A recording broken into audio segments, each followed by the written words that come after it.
Hello everyone, আবারও চলে এলাম নতুন একটা ভিডিও নিয়ে।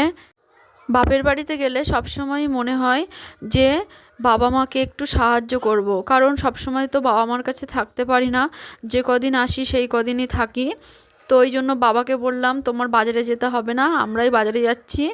বাবাই সবসময় বাজারে যায়, যেহেতু আমরা 3 বোন, আমাদের কোনো ভাই নেই, ওই জন্য বাবাকেই সব কাজ করতে হয়, বাজারে যাওয়ার কাজটা কিংবা কোনো কিছু করা।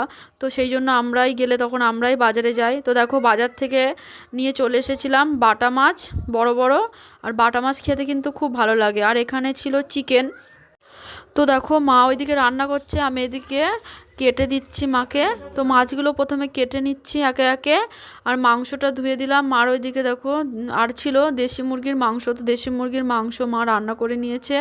কলা দিয়ে মাছের তরকারি হয়েছিল, সেটাও রান্না হয়ে গেছে। আর এদিকে অল্প পকোড়া হয়েছিল।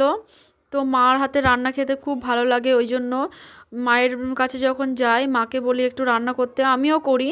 তো মাই বেশি করে। তো আজকের ভিডিওটা এই পর্যন্তই।